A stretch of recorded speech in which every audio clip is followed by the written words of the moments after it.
You know, it's funny how life works. You spend years, sometimes even decades, building something, a friendship, a dream, a sense of who you are, and then, in a single shattering instant, it can all come crashing down, leaving nothing but dust and the bitter taste of betrayal in your mouth. For me, that instant had a name. Alex. Alex and I, we were inseparable. From awkward middle school dances to late-night college study sessions, fueled by cheap coffee and grand ambitions, he was always there. More than a friend, he was family. We shared everything. Secrets whispered under starry skies, dreams of building something incredible together, the kind of bond that makes you believe in soulmates, just not the romantic kind. We had this shared vision, a creative project we'd been nurturing since we were practically kids. It was our baby, our passion, a complex, sprawling narrative that we poured our hearts and souls into. We saw it as our legacy, the thing that would define us, that would prove we were more than just dreamers. I remember countless evenings, hunched over my old, battered laptop, Alex leaning over my shoulder, his voice a low rumble as we debated plot points, character arcs, and the perfect turn of phrase. His enthusiasm was infectious, his ideas often sparking new life into my own. We were a team, a single, unstoppable, creative force. Or so I thought. Looking back now, the signs were probably there, subtle whispers in the wind that I, in my naive trust, completely ignored. Little things, like him taking slightly more credit for a shared idea in casual conversations, or subtly shifting the focus of our project meetings to his contributions. I brushed them off, attributing them to his natural exuberance, his desire to shine. After all, wasn't that what friends did? Lift each other up? The first real crack appeared when we finally landed that meeting. The big one. The one we'd been chasing for years. A major production company, interested in our narrative. We'd worked tirelessly on the pitch, refining every detail, rehearsing our presentation until we could recite it in our sleep. The day of the meeting, my stomach was a knot of nerves and exhilaration. Alex, ever the cool one, clapped me on the back, a reassuring smile on his face. "This is it, partner," he'd said, his eyes gleaming with what I thought was shared excitement. We walked into that sleek, glass-walled office building, a symphony of anticipation playing in my chest. The meeting went well, better than well. The executives were captivated. They loved our vision, our chemistry, the depth of our story. We walked out of there on cloud nine, high-fiving in the elevator, already planning our celebration. But then, the follow-up calls started coming in. And they weren't coming to me. At first, I didn't think much of it. Alex was always a bit more outgoing, a natural schmoozer. Maybe they were just connecting with him first. But as the days turned into a week, and then two, a chill began to creep into my bones. My calls to the production company went unanswered, or I was politely redirected. Alex, meanwhile, became increasingly evasive. His replies grew shorter, his eyes avoided mine. The shared enthusiasm was gone, replaced by a strange, almost secretive air. Then came the email, not from Alex, but from the production company. A formal announcement. They were thrilled to announce their partnership with Alex, singular. The project, our project, was moving forward. With him. Alone. My name, my years of dedication, my very existence in the genesis of that story had been surgically excised. It was as if I had never been there, never contributed, never dreamed. The world tilted. The air left my lungs. I read the email again and again, searching for some mistake, some typo, some plausible explanation. There was none. Just the cold, hard truth staring back at me. He hadn't just taken an opportunity. He'd taken our opportunity. He hadn't just stolen a dream. He'd stolen our dream, rebranded it as his own, and systematically cut me out of every single conversation, every single email, every single step of the process. I confronted him, of course, my voice shaking, my hands trembling with a mixture of rage and disbelief. He stood there, in our shared apartment, the place where we'd spent so many nights planning this very future, and he looked at me with an expression I can only describe as utterly devoid of remorse. He actually had the audacity to act surprised, even hurt. "What are you talking about?" he'd feigned. "They just preferred my vision. It's business, man, nothing personal. Nothing personal." Those words, uttered with such casual cruelty, twisted the knife deeper than any insult could have. It wasn't just the project. It was the complete rewrite of our shared history, the casual dismissal of years of trust, the brazen theft of my intellectual and emotional labor. But it didn't stop there. Oh no, Alex was far more thorough than that. Once he had the project, he started systematically dismantling my entire support system. He began whispering things to our mutual friends, twisting our shared past, painting me as difficult, unreliable, even unstable. He'd subtly hint that I was jealous of his success, that I was trying to sabotage him. And because he was Alex, charming and charismatic, and because people naturally gravitate towards success, they started believing him. One by one, calls stopped coming, invitations dried up, friends I'd known since childhood, people I trusted implicitly, started looking at me with pity, or worse, suspicion. It was a slow, agonizing bleed-out, each severed connection, another stab wound to my already shattered spirit. He even managed to insinuate himself into my professional network, subtly siphoning off contacts, planting seeds of doubt about my capabilities whenever my name came up. My reputation, which I had painstakingly built over years, was eroding, not in a dramatic collapse, patiently, sharing just enough of my own story to establish credibility without revealing all my cards. I explained that I wasn't seeking retribution for myself alone, but for a pattern of behavior that needed to be exposed. His story, when he finally agreed to share it over a series of encrypted messages, was yet another variation on the same theme. Alex had been his asterisk mentor. Asterisk. At first. Mark, a brilliant software architect with a penchant for elegant solutions, had joined a promising tech startup where Alex was already a senior figure, lauded for his strategic vision. Alex had taken Mark under his wing, or so it seemed. He'd praised Mark's innovative approach, encouraged his boldest ideas, and presented himself as a champion for emerging talent within the company. Mark, young and eager, had been flattered, seeing in Alex a powerful ally, a guide who could accelerate his career trajectory. The mentorship, however, was a carefully constructed facade. Alex, Mark explained, had a predatory instinct for identifying talent and then systematically dismantling it for his own gain. Mark's initial projects, which garnered significant internal buzz, were subtly but surely appropriated. Alex would introduce Mark's concepts in high-level meetings, framing them as outcomes of his own strategic direction, with Mark merely an executor. He'd present Mark's detailed technical specifications as his vision documents, making minor cosmetic changes to obscure the original authorship. When Mark would present his work, Alex would be there, nodding approvingly, occasionally interjecting with comments that subtly implied joint ownership, or even that Mark was merely fleshing out Alex's initial spark. "It was like watching someone take credit for your child," Mark wrote, his words imbued with a bitterness that transcended the digital medium.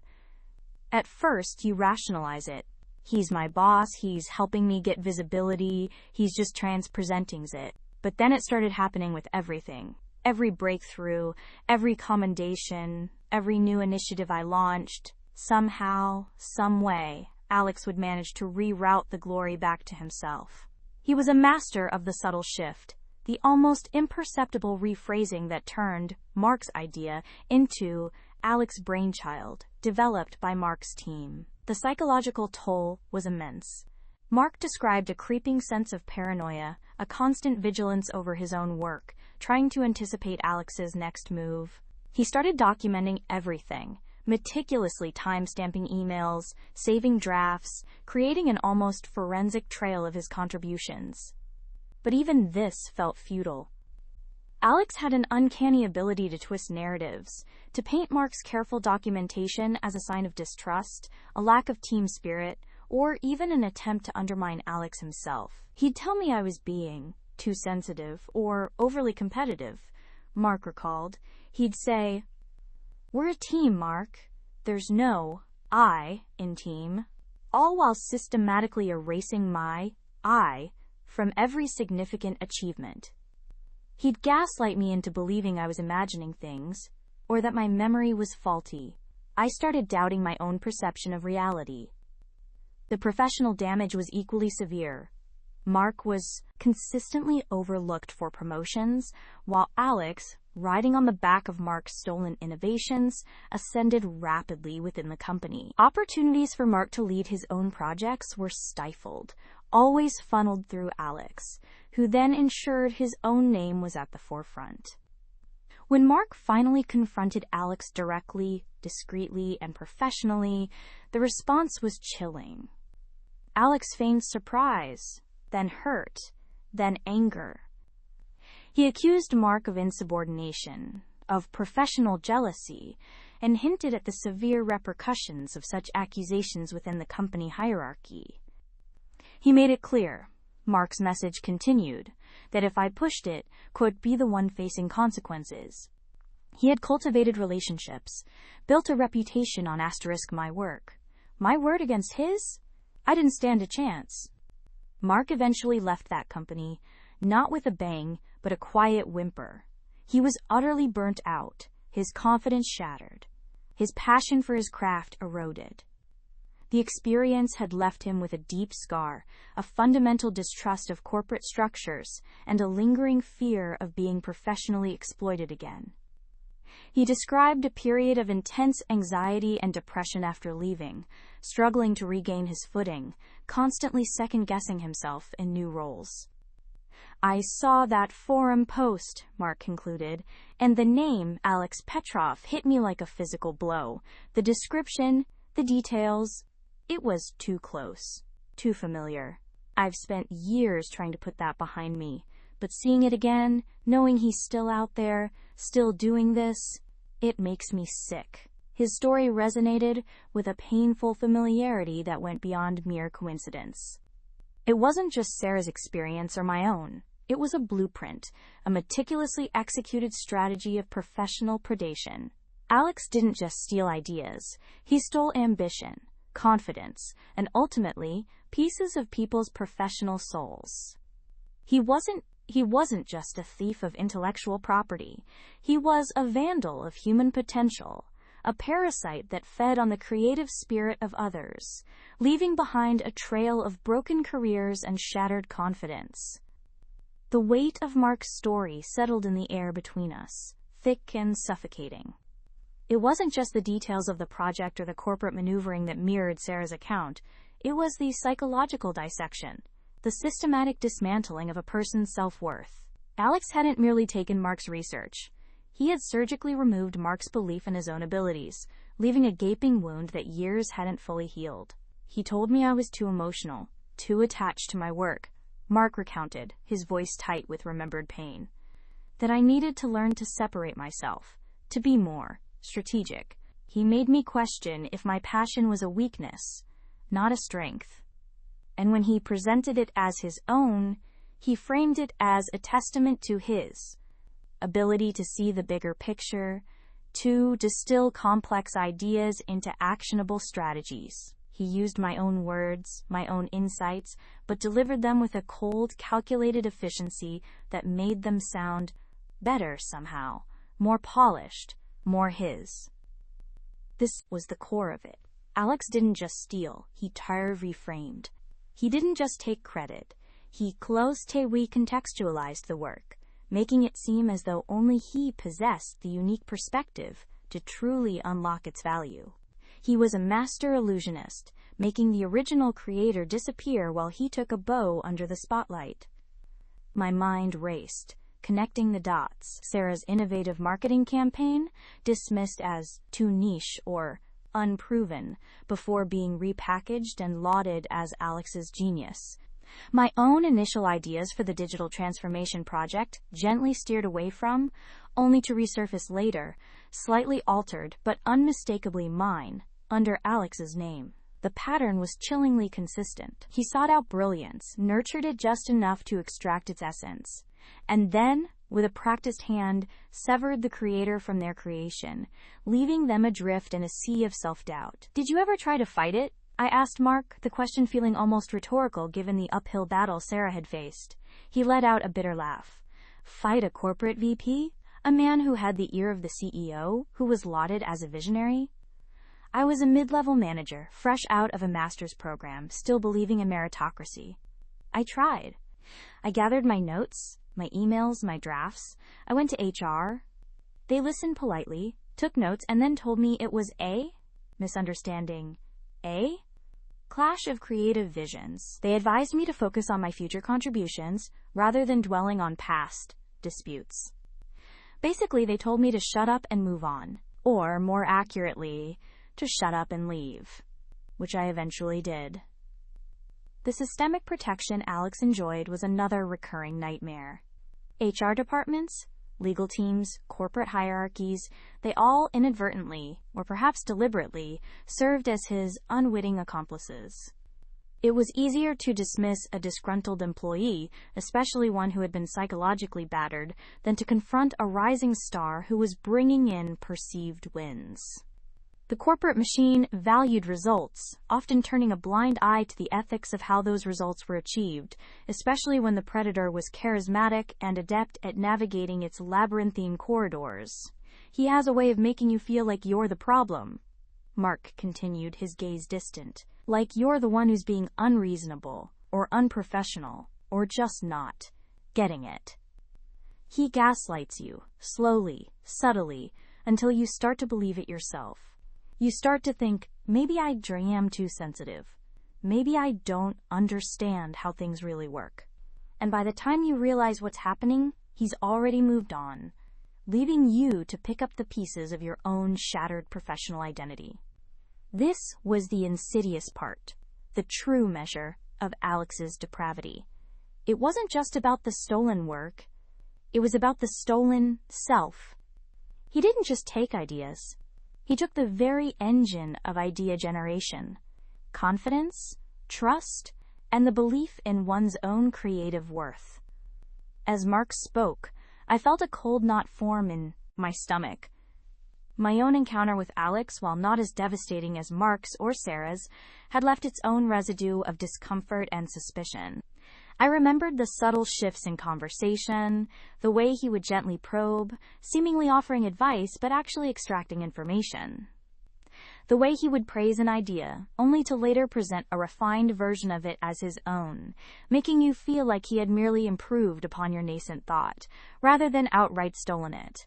He was a master of plausible deniability, always leaving just enough room for doubt, just enough ambiguity to protect himself. "So what are you going to do?" Mark asked, pulling me back to the present. His tone was weary, but there was a flicker of something new in his eyes. A spark of hope, perhaps, or a renewed sense of injustice. The forum post, and now my presence, had clearly reawakened something in him. I looked at him, then at the half-empty coffee cups on the table.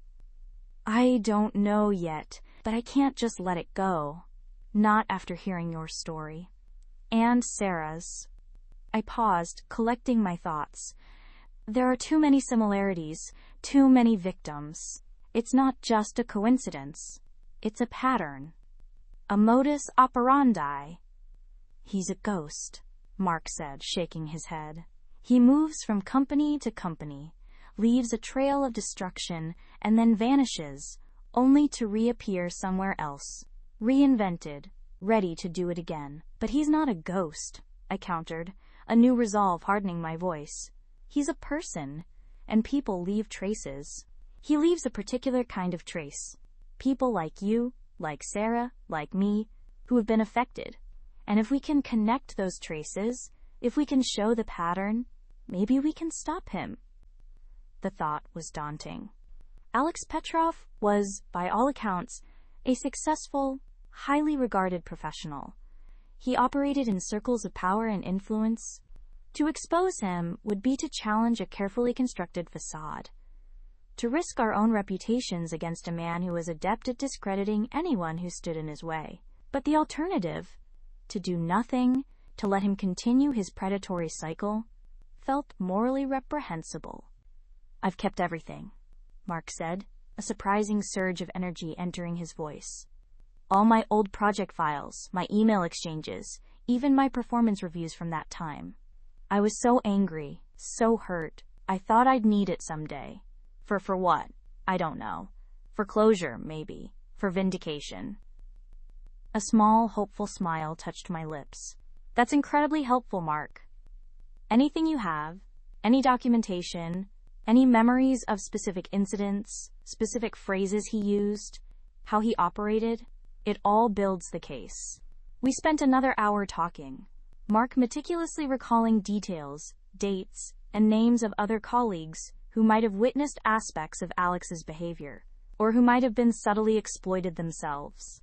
He remembered how Alex would often schedule brainstorming sessions with junior staff, where he would listen intently, ask probing questions, and then miraculously, the ideas discussed would later appear, fully formed, in his own presentations. He recounted instances where Alex would subtly undermine the confidence of a team member, making them doubt their own judgment, before stepping in to guide them towards a solution that was, in fact, their own, but now credited to him. The picture that emerged was of a man who was not just opportunistic, but meticulously strategic in his predation. He didn't just wait for ideas to fall into his lap, he actively cultivated environments where ideas would flourish, only to harvest them for himself. He was a master manipulator, a psychological chess player, always several moves ahead, anticipating reactions and neutralizing threats before they even materialized. As I left Mark's office, the setting sun casting long shadows across the city, I felt a renewed sense of purpose, mingled with a growing unease. The individual stories were heartbreaking, but the collective narrative was terrifying. Alex Petrov wasn't just a bad boss. He was a systemic problem, a blight on the professional landscape. My next stop was back at my own office, even though it was well past closing time. I needed to organize the information, to create a timeline, a dossier of Alex's activities. I started a new, encrypted document on my laptop. Title: The Petrov Dossier. I began by outlining my own experience, then Sarah's, then Mark's, noting the similarities, the recurring themes, the specific tactics. I listed the companies he had worked for, cross-referencing them with LinkedIn profiles and company press releases. I searched for any public mentions of his projects, looking for discrepancies or patterns of exaggerated credit. The task felt immense, almost Sisyphean. How do you expose a man who has built his career on invisible theft, on the subtle erosion of trust, on the psychological manipulation of his victims? The evidence was largely circumstantial, based on personal testimonies and the absence of credit where credit was due.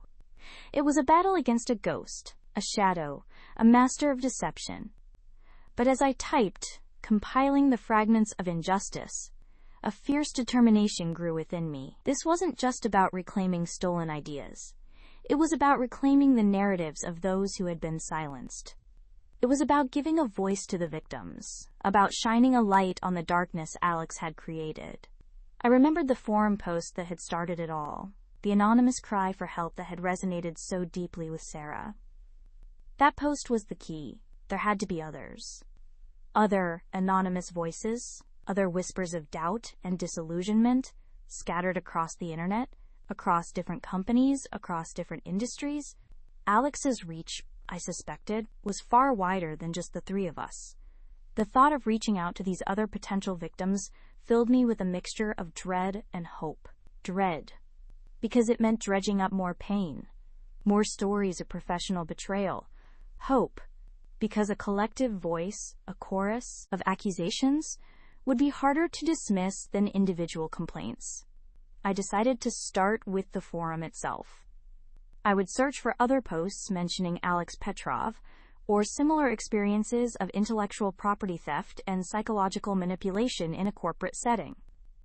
I would broaden my search, looking for keywords that might unearth similar patterns, even if Alex's name wasn't explicitly mentioned. The night wore on, the only sound the rhythmic clicking of my keyboard and the hum of the office air conditioning. The city outside was quiet, but within the walls of my office a quiet storm was brewing. I was no longer just an observer. I was an investigator, driven by a growing sense of moral imperative. As I compiled the information, a chilling insight began to form. Alex didn't just target creative people. He targeted people who were generous with their ideas, people who were collaborative, who believed in the power of shared vision. He preyed on their openness, their willingness to trust, their innate desire to contribute.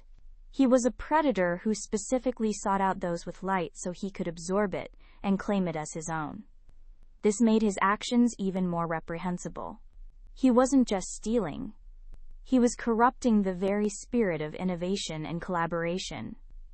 He was teaching people to be guarded, to be suspicious, to hoard their ideas rather than share them. And that, I realized, was a far greater crime than mere intellectual property theft. It was a crime against progress itself. By the time I finally packed up my laptop, the first hint of dawn was painting the sky outside my window.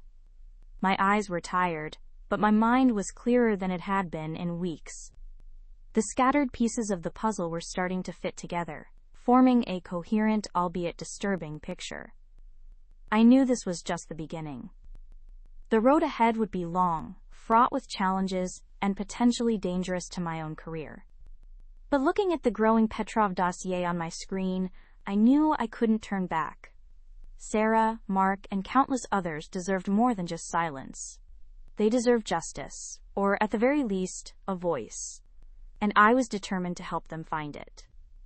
The next day, I approached Sarah cautiously, not wanting to overwhelm her with the new information, but knowing it was crucial to share. We met for lunch at a quiet cafe, away from the prying eyes of our colleagues.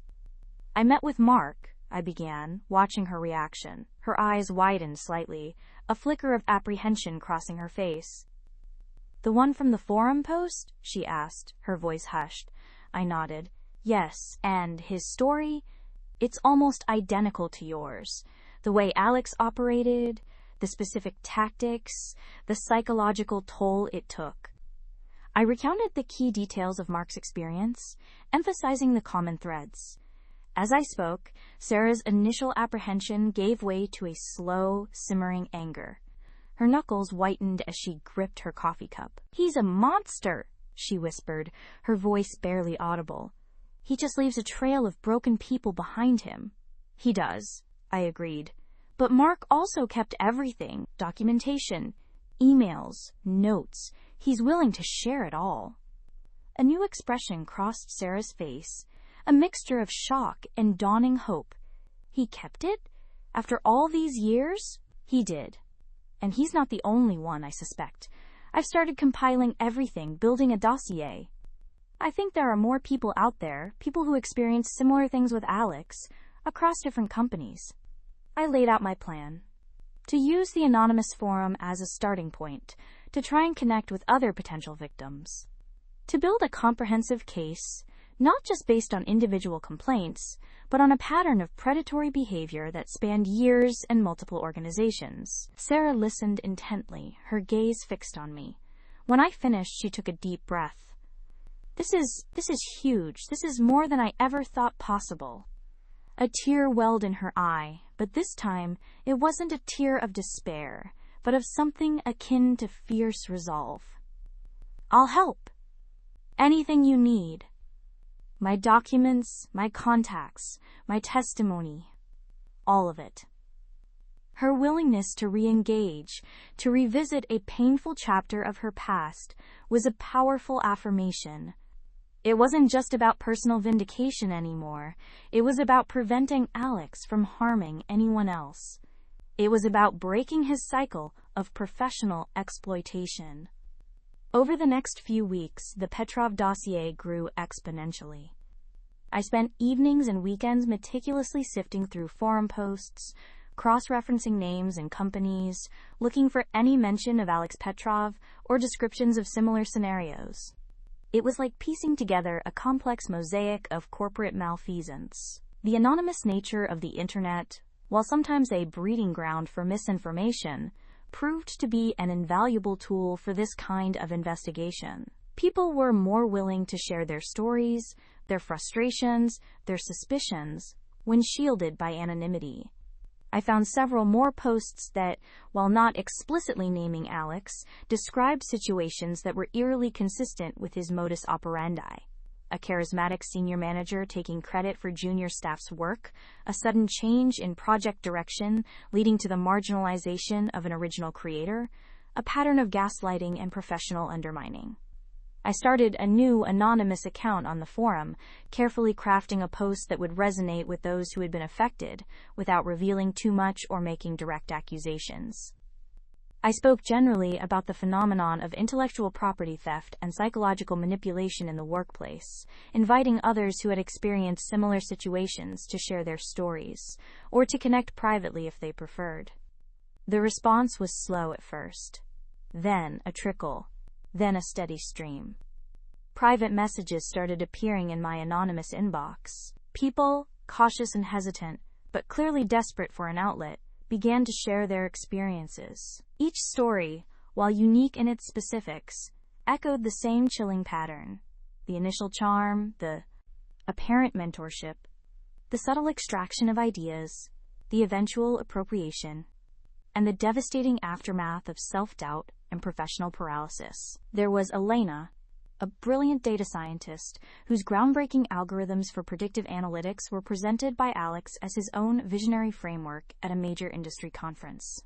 There was David, a talented graphic designer whose entire branding concept for a new product line was integrated into Alex's portfolio, leaving David feeling creatively bankrupt. There was Maria, a project manager who oversaw a complex, multi-million-dollar implementation, only for Alex to claim sole credit for the strategic oversight that made it a success, effectively sidelining her from future leadership roles. The sheer volume of stories was overwhelming, yet it also solidified my resolve. Alex Petrov wasn't an isolated incident.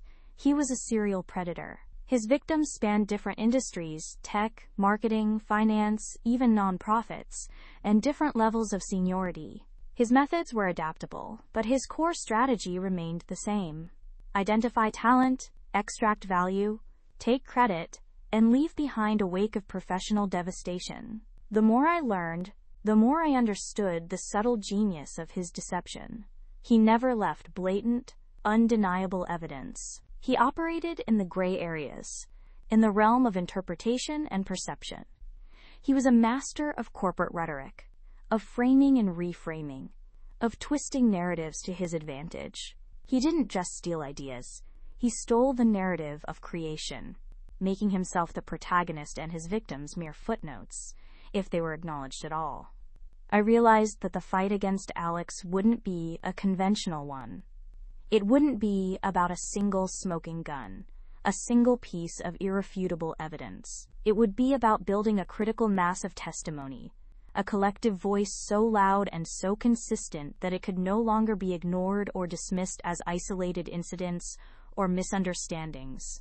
It would be about exposing the pattern, the blueprint, the systematic nature of his predation. My days became a blur of work, investigation, and clandestine communication. Sarah became an invaluable partner, helping me organize the growing mountain of information, cross-referencing details, and offering her own insights into Alex's psychological tactics. Mark, too, remained engaged, providing additional context and even reaching out to some of his former colleagues who he suspected might have also been victims. The atmosphere in our small, unofficial team was one of quiet urgency. We were bound by a shared sense of injustice, a common enemy who had, in different ways, stolen parts of our professional lives. The emotional toll was undeniable. Each new story we uncovered, each new voice that confirmed the pattern, brought with it a fresh wave of anger and sadness. But it also fueled our determination. We weren't just fighting Alex Petrov. We were fighting for the principle of intellectual honesty, for the right of creators to own their creations, and for a professional world where talent and hard work were genuinely recognized, not exploited. We were fighting for the future of those who might otherwise fall prey to his machinations. The Petrov dossier was no longer just a document, it was a testament to his cunning. But Mark, too, remained engaged, providing additional context and even reaching out to some of his former colleagues who he suspected might have also been victims. The atmosphere in our small, unofficial team was one of quiet urgency. We were bound by a shared sense of injustice, a common enemy who had, in different ways, stolen parts of our professional lives. The emotional toll was undeniable. Each new story we uncovered, each new voice that confirmed the pattern, brought with it a fresh wave of anger and sadness. But it also fueled our determination. We weren't just fighting Alex Petrov. We were fighting for the principle of intellectual honesty, for the right of creators to own their creations, and for a professional world where talent and hard work were genuinely recognized, not exploited. We were fighting for the future of those who might otherwise fall prey to his machinations. The Petrov dossier was no longer just a document. It was a testament to his cunning, but also a monument to the resilience of those he had wronged. It was a mosaic of stolen ideas, fabricated credentials, and expertly manipulated narratives, each piece meticulously placed to construct a false persona of genius and integrity. The deeper we delved, the more intricate the web of deceit appeared, stretching back years, across multiple companies and continents. We discovered that Petrov's modus operandi was frighteningly consistent. He would join a project, often in a senior or influential role, identify key intellectual property or groundbreaking research, subtly embed himself within the team responsible, and then, at the opportune moment, either claim primary authorship or, more insidiously, present the work as his own in external forums or future roles, leaving the original creators uncredited and bewildered. He was a professional parasite, a master of intellectual appropriation. One particularly damning case came from a former colleague of Mark's, a brilliant but unassuming data scientist named Dr. Anya Sharma. Anya had developed a proprietary algorithm for predictive modeling that had significantly boosted her previous company's market position. Petrov, then a project manager in a related department, had attended a few of her presentations, asked insightful questions, and expressed admiration for her work. Months later, after he had moved on to a new role, Anya discovered that Petrov was presenting 90-Herd-90 algorithm at a major industry conference, not as a former colleague's groundbreaking work, but as his own innovative contribution to his new firm. He had even published a white paper under his name, subtly altering some of the terminology, but retaining the core mathematical framework and unique insights that were undeniably Anya's. Anya's testimony was heartbreaking. She had been so proud of her work, so eager to share it, only to find it pilfered and paraded by someone else. The experience had left her disillusioned, making her question her own judgment and the very integrity of her profession. She had tried to confront Petrov, but he had dismissed her with a charming smile and a patronizing explanation about parallel development and, quote, common industry knowledge. Without concrete proof, and intimidated by his smooth confidence, she had let it go, her spirit bruised. But we had concrete proof. Mark, remembering Anya's original presentations, had kept some of the early drafts and internal documentation. Coupled with Anya's detailed account and our own growing repository of similar incidents, the pattern was undeniable. We cross-referenced publication dates, internal memos, and even conference schedules. The timeline was damning. Petrov had presented his version of Anya's algorithm mere weeks after her internal presentation, long before any parallel development could have credibly occurred. This wasn't just about stolen ideas, it was about stolen futures. Each act of intellectual theft eroded the victim's professional standing, their confidence, and sometimes their very livelihood. Some, like Anya, retreated, their creative fires dimmed. Others, like me, found their careers inexplicably derailed, their contributions minimized, while Petrov ascended on the back of their efforts. The dossier swelled. It included email exchanges where Petrov subtly shifted credit, project reports where he inserted his name as a co-author despite minimal contribution, and even manipulated performance reviews where he downplayed the work of others while exaggerating his own. We found instances of him presenting work from open-source communities as his own proprietary development, and even a case where he had plagiarized significant portions of a technical report from a junior analyst, only to present it to senior management as his strategic insight. The sheer audacity and scale of it were staggering. He wasn't just a one-off plagiarist. He was a serial intellectual predator. A sophisticated operator who understood the nuances of corporate politics and the often lax enforcement of intellectual property within fast-paced innovation cycles. He knew how to leverage ambiguity, how to charm, and how to intimidate. Our lives became consumed by it. Late nights blurred into early mornings, fueled by strong coffee and a shared sense of righteous indignation. My apartment became our war room, a chaotic landscape of printouts, highlighted documents, and whiteboards covered in timelines and flowcharts. Mark, usually so composed, would occasionally erupt in frustrated exclamations as he uncovered yet another instance of Petrov's deception. I found myself obsessively rereading my own old project documents, searching for the subtle signs I'd missed, the moments when Petrov had laid the groundwork for his eventual betrayal. The anger was a constant hum beneath the surface, but it was tempered by a growing sense of purpose. We were close. The dossier was now a formidable weapon. A meticulously constructed narrative of fraud, supported by irrefutable evidence. We had collected testimonies from over a dozen individuals, each echoing the same pattern of exploitation. We had internal company documents, email timestamps, conference agendas, and even recorded instances of Petrov's presentations. It was a mountain of evidence, too large to be dismissed as mere coincidence or misunderstanding. The question, but in a quiet, insidious decay, orchestrated by the man I once called my brother. For weeks I was a ghost. I barely ate, barely slept. The world felt muffled, distant. I'd walk through my days in a haze of pain and disbelief, replaying every conversation, every interaction, searching for the moment I missed, the cue I ignored. How could someone I loved and trusted so deeply inflict such profound damage? How could he look me in the eye and lie so effortlessly? The betrayal wasn't just about a project. It was about the complete obliteration of my sense of reality, my judgment, my ability to trust. It was a personal apocalypse.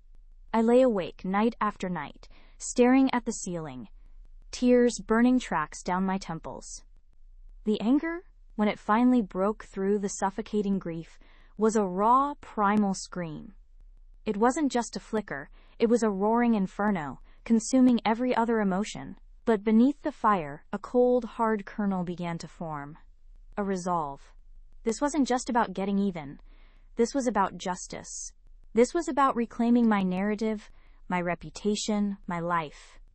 And more importantly, it was about exposing him, truly exposing him, for the manipulative, deceitful snake he truly was. I knew I couldn't confront him again.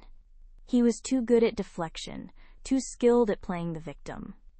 A direct assault would only feed his narrative, making me look like the bitter, jealous ex-partner he wanted everyone to believe I was. No, this had to be different. This had to be surgical, meticulous, and utterly devastating. I started small. I stopped talking about it, stopped trying to explain myself to people who had already made up their minds. I retreated, not out of defeat, but out of strategic necessity.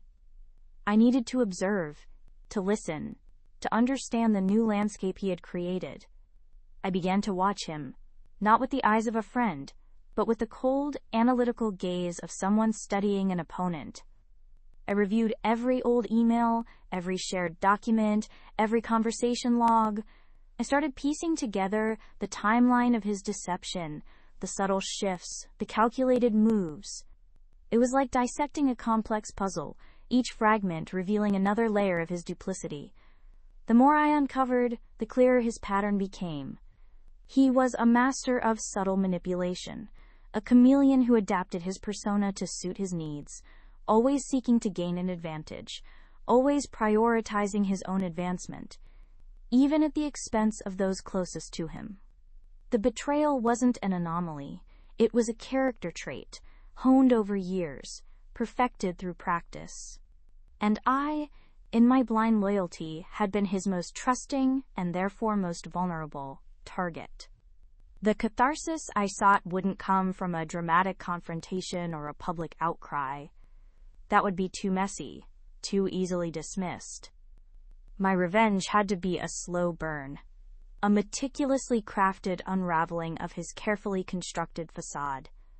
It had to be undeniable, then shifted from "what happened?" to "what now?" One evening, staring at the sprawling timeline tacked to my wall, the weight of our endeavor settled heavily upon me. "It's ready," I said, my voice hoarse from hours of reviewing. "We have enough. More than enough." Mark nodded, rubbing his temples. He looked exhausted but resolute. "The question isn't if we act, it's how and where." We spent the next few days in intense discussion, mapping out our options. The risks were significant, regardless of the path we chose. Going public could invite a defamation lawsuit from Petrov, who possessed considerable resources and a network of contacts. Going to a former employer directly might result in an internal investigation that could be whitewashed or buried, especially if the company wanted to avoid bad publicity. Legal action, while tempting, was expensive, protracted, and emotionally draining, with no guarantee of success. "We need to hit him where it hurts the most," Mark mused, pacing the small living room. "His reputation, his standing in the industry, that's his currency. And his ability to continue his charade," I added. "If he can't get new roles, if his expertise is questioned, his whole house of cards collapses." We considered approaching a specific industry publication, one known for its investigative journalism and ethical reporting. The idea of exposing Petrov in a public forum, stripping away his carefully constructed facade for the entire professional world to see, was appealing. It felt like the most direct path to justice, not just for us but for all his past and potential future victims. However, the media route was also the riskiest. A journalist would demand irrefutable proof, and the story would have to be compelling enough to withstand scrutiny and potential legal challenges. We couldn't just throw accusations. We needed to present a case that was airtight. "What about a professional ethics committee?" I suggested. "Many industries have them. They have the power to sanction, even ban individuals from practice." Mark considered this. "That's a good intermediate step. It lends credibility, a formal review process. If they find him guilty, it makes the media story even stronger." We decided on a two-pronged approach. First, we would prepare a comprehensive submission for the Professional Conduct Review Board of the primary industry association Petrov operated within. This board had a reputation for thoroughness and independence. Second, simultaneously, we would discreetly reach out to a trusted investigative journalist, not to publish immediately, but to gauge their interest and prepare them for a potential story, should the review board's process prove slow or insufficient. This way, we had a backup, a way to apply pressure if the formal channels faltered. The preparation for the formal submission was painstaking. We condensed the sprawling dossier into a concise yet comprehensive narrative.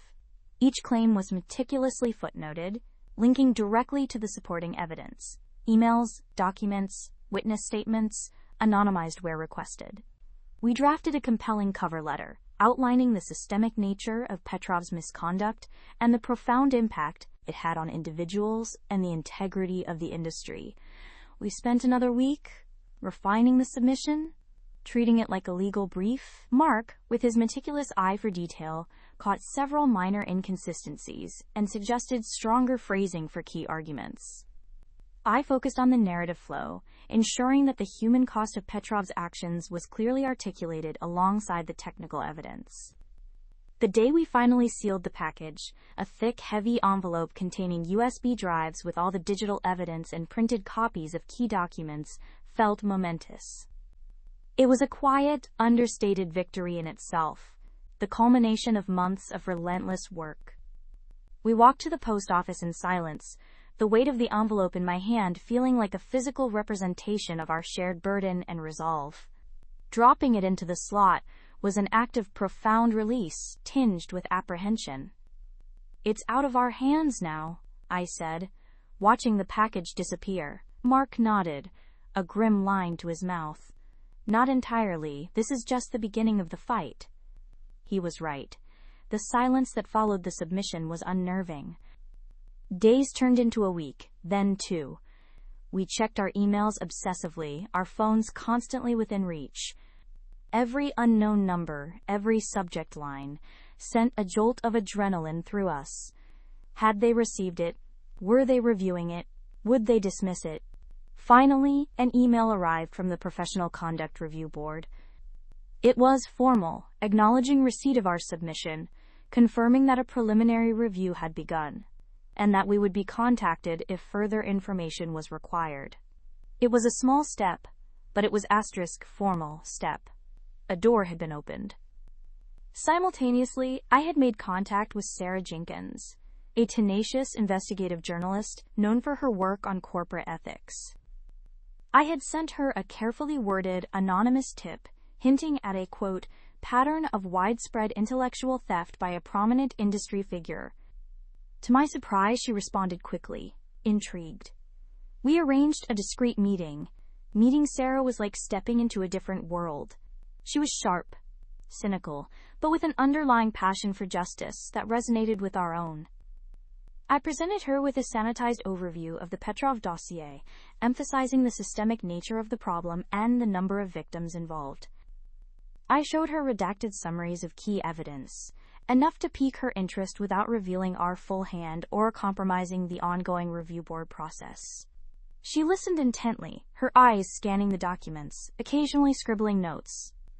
"This is big," she said, her voice low. "If you have what you say you have, this could shake up the industry." I felt a surge of hope, tempered by caution. "We have it. And more. We're also pursuing a formal complaint with the Professional Conduct Review Board." "Smart," she acknowledged. "That gives it official weight. But official processes can be slow, and sometimes, well, politically motivated. Keep me in the loop. If the board drags its feet, or if there's any sign of a cover-up, we'll be ready." Her words were a lifeline. We had an ally, a powerful voice waiting in the wings.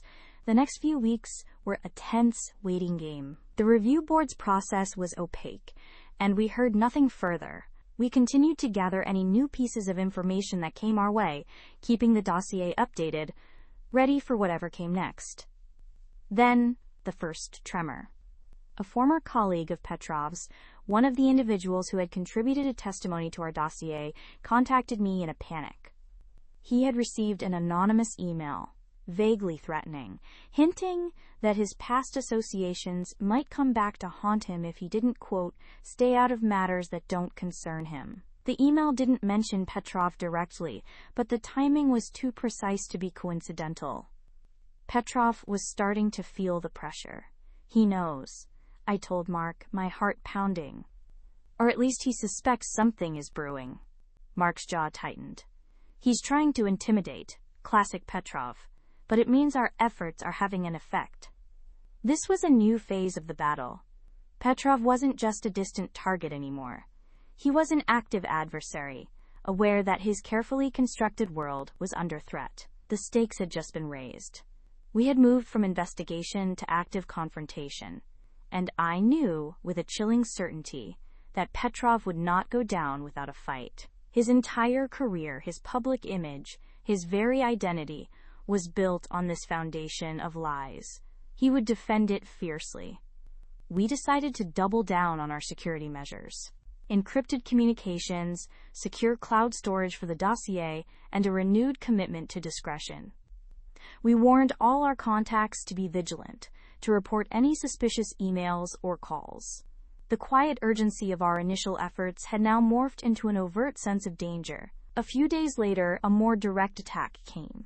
Mark's professional LinkedIn profile, usually a pristine record of his achievements, suddenly showed a slew of negative, anonymous comments on his posts, questioning his ethics and even his mental stability. They were vague, insidious, and clearly designed to undermine his credibility.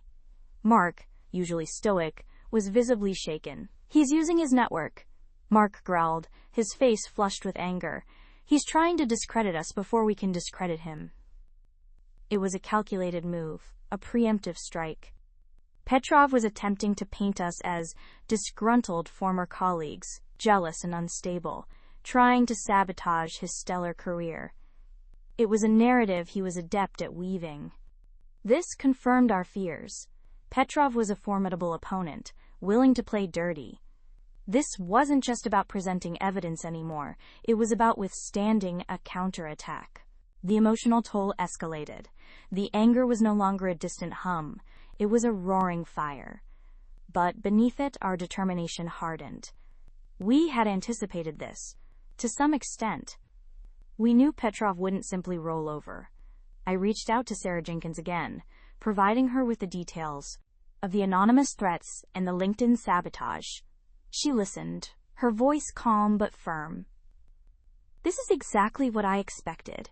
It validates your claims, in a perverse way. He's cornered." "What do we do?" I asked, feeling the weight of the situation pressing in on me. "Keep gathering evidence of his countertactics," she advised. "It only strengthens your case. And be prepared. When this goes public, it's going to get messy." Her words were both a warning and a promise. The fight was no longer confined to the quiet corners of our investigation. It was spilling out, entering the public domain, even if only in whispers and veiled attacks for now. The Petrov dossier wasn't just a record of his past deceptions. It was becoming a live document, tracking his desperate attempts to maintain his facade. The Professional Conduct Review Board finally scheduled an initial hearing. It was to be a closed session, confidential, where we would present our case directly to the board members. We spent days rehearsing our presentation, anticipating every possible question, preparing for every counter-argument Petrov might muster. We knew he would deny everything, charm his way through, and attempt to discredit us. We had to be unshakable. The day of the hearing arrived, cloaked in a gray, drizzling rain that matched my mood. Mark and I sat in a sterile waiting room, the air thick with tension. When our names were called, we walked into a large oak-paneled room, facing a panel of 5 solemn-faced individuals. Petrov was not present. This was our opportunity to lay out our case without his immediate interference. I began, my voice steady despite the tremor in my hands, outlining the systemic nature of Petrov's intellectual theft. Mark followed, detailing the specific instances, presenting the timelines, the emails, the documented evidence. We spoke for nearly 2 hours, weaving a narrative of betrayal and exploitation, punctuated by irrefutable proof. We presented Anya Sharma's case, the plagiarized reports, the manipulated data. We laid bare the anatomy of his fraud. The board members listened, their expressions unreadable. They asked probing questions, demonstrating a keen understanding of the technical aspects and the ethical implications. We answered truthfully, calmly, providing every detail they requested. We emphasized the pattern, the deliberate and repeated nature of his actions, not just isolated incidents. As we concluded, a heavy silence descended upon the room. The lead board member, a distinguished-looking woman with kind but firm eyes, thanked us for our detailed presentation. "We understand the gravity of these allegations," she said. "We will now proceed with our investigation, which will include inviting Mr. Petrov to respond to these claims." We left the hearing feeling a mixture of exhaustion and exhilaration. We had done our part, we had spoken our truth, armed with a mountain of undeniable evidence. The moment we stepped out of the hearing room, a collective sigh escaped us. It wasn't loud, but it was profoundly felt. The sterile fluorescent lights of the corridor seemed harsher, yet the air felt lighter. Anya, Dr. Eris, and I walked in silence for a few minutes, the adrenaline that had fueled us for hours slowly receding, leaving behind a profound weariness. My shoulders ached, my throat was dry, and my mind felt like a vast, empty expanse after the intense focus. Finally, Dr. Eris broke the quiet. "Well," he said, his voice a little hoarse, "that's done, for now." He offered Anya a small, reassuring smile. "You were incredibly brave, Anya, and precise." Anya nodded, her eyes still wide, a mixture of relief and lingering tension in their depths. "It felt surreal," she whispered, "to finally say it all, to show them." Her gaze flickered to me. "Thank you, both of you. I couldn't have done it without you." I placed a hand on her shoulder, a gesture of solidarity. "We did it together. And Dr. Eris was the architect of our strategy." He waved a dismissive hand, just ensuring the truth had its best advocate. "Now, we wait, that's often the hardest part."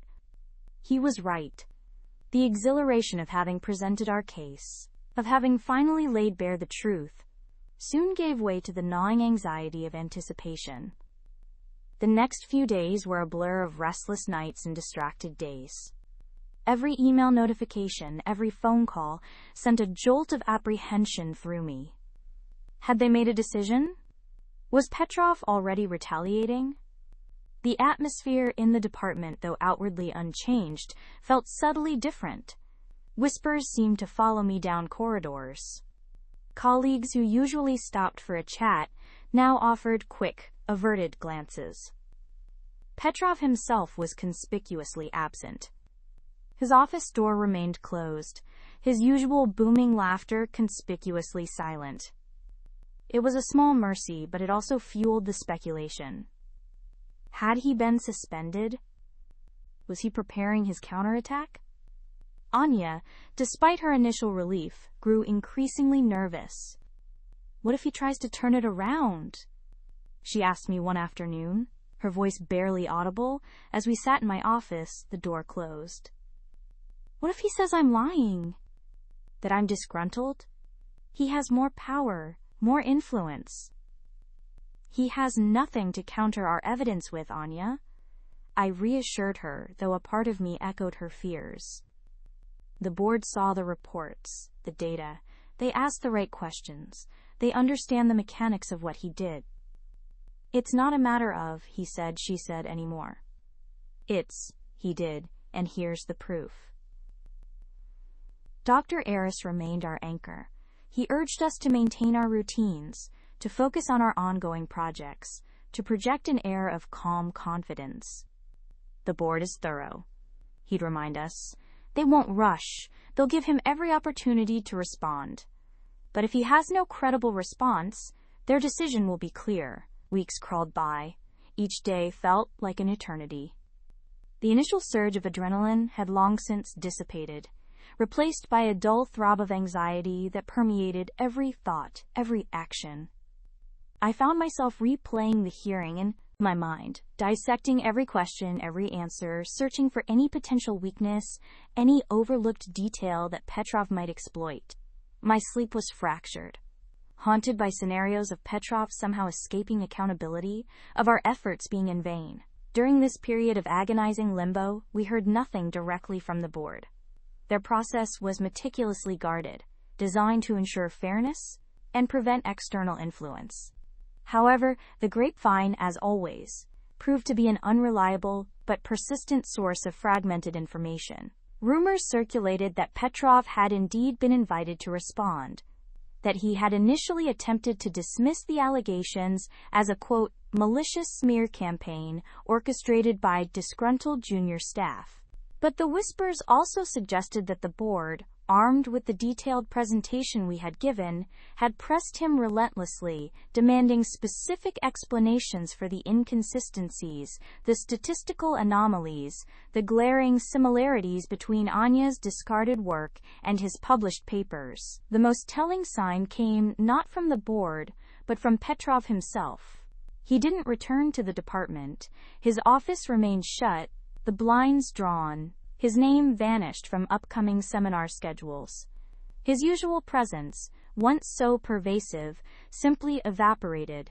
It was a silence louder than any accusation. It suggested a retreat, an inability to face the scrutiny, or perhaps a strategic withdrawal. Dr. Eris interpreted it as a good sign. He's either been suspended, or he knows he has no defense, he mused over coffee one morning. Either way, it means he's not actively discrediting us internally. That's a small victory in itself. But the victory wasn't complete until the official word came. It arrived almost a month after the hearing.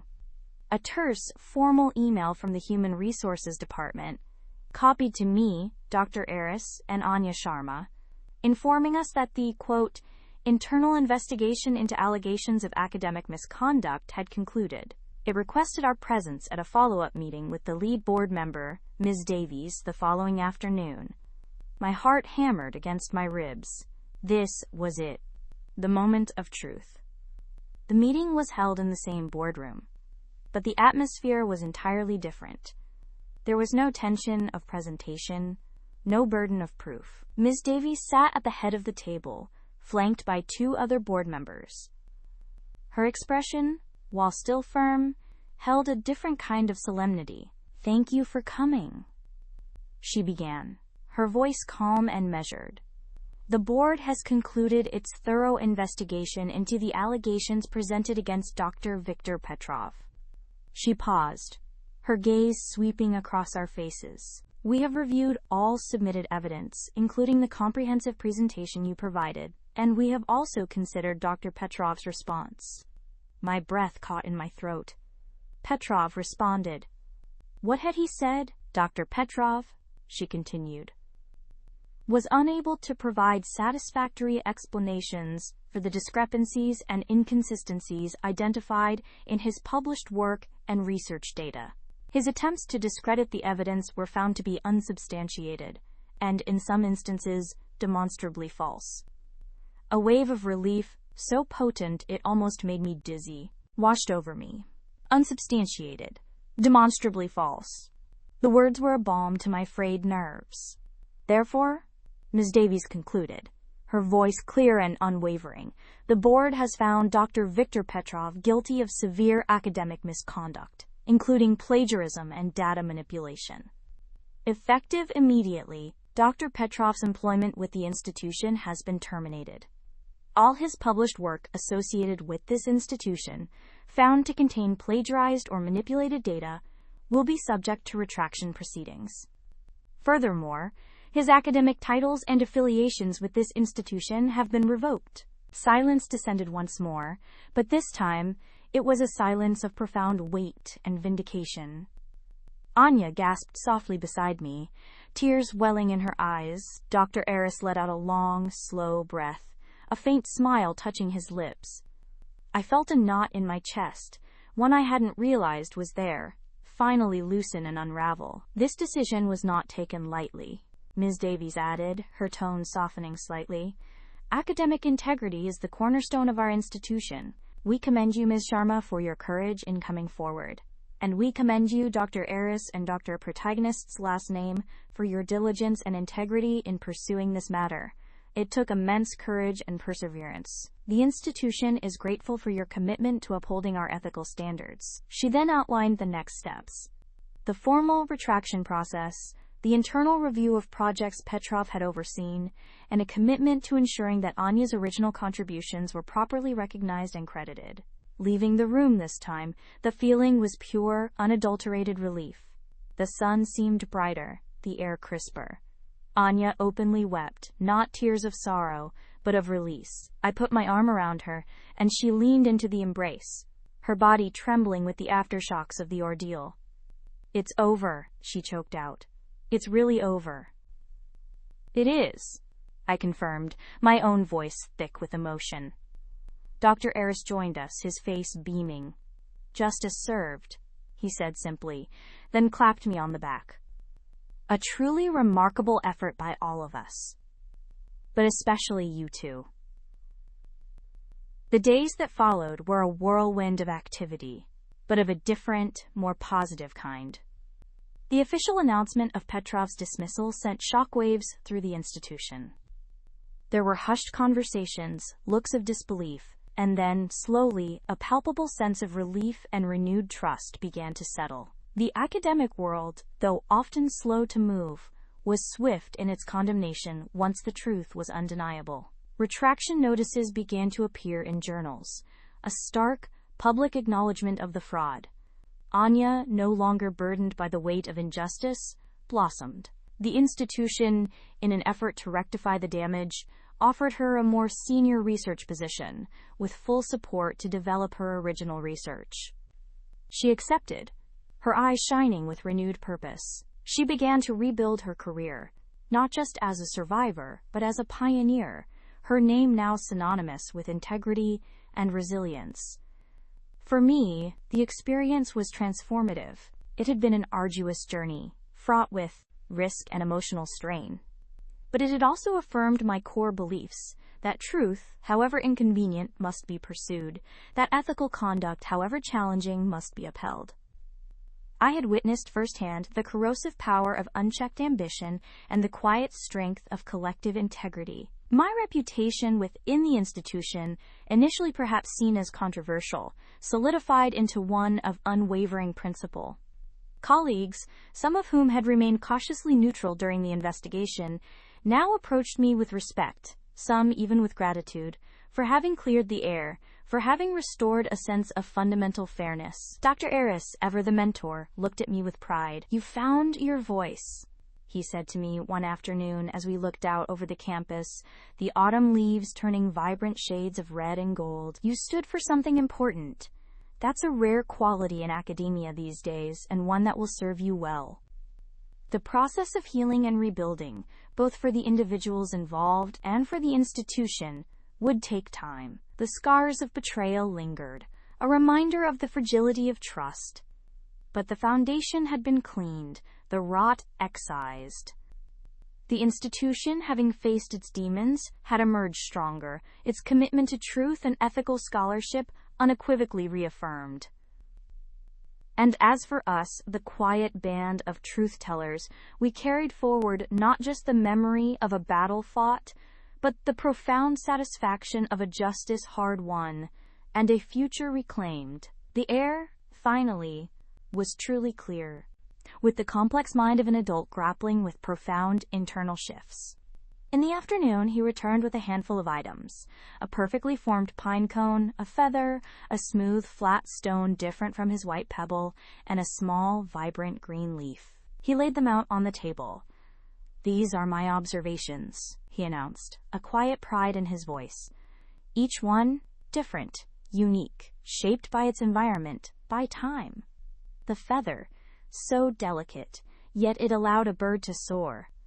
The pine cone, perfectly symmetrical, but each scale unique. The leaf, vibrant, but with tiny imperfections, veins like a miniature map." He picked up the flat stone. "This one, it's been worn smooth by water, by countless seasons. It's not a perfect circle, not a perfect oval. It's just cat. And it's beautiful in its imperfection." He looked at me, a question in his eyes. "It's like the river didn't try to make it perfect. It just kept flowing, and the stone became what it was meant to be." "Precisely," I affirmed.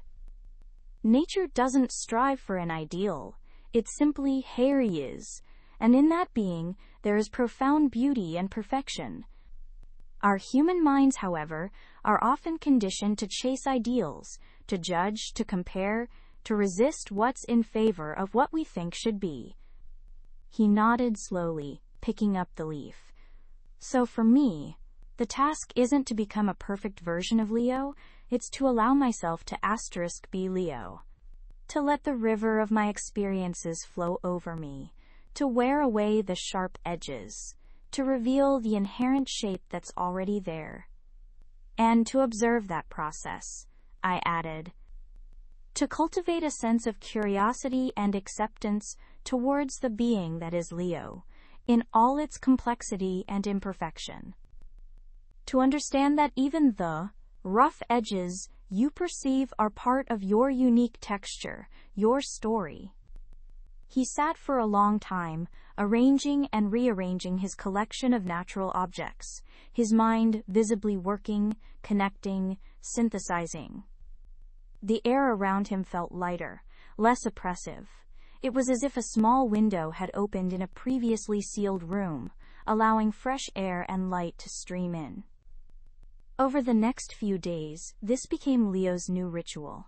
He would spend hours outdoors, observing, collecting, reflecting. He started carrying a small notebook, not for writing elaborate analyses, but for sketching, for jotting down single words or phrases that captured an essence. He showed me one entry, a drawing of a spiderweb, intricate and resilient, with the single word connection beneath it. Another was a sketch of a weathered tree trunk, gnarled and strong, with the word endurance. His conversations with me became less about his internal turmoil and more about these external observations and how they subtly mirrored his own burgeoning understanding.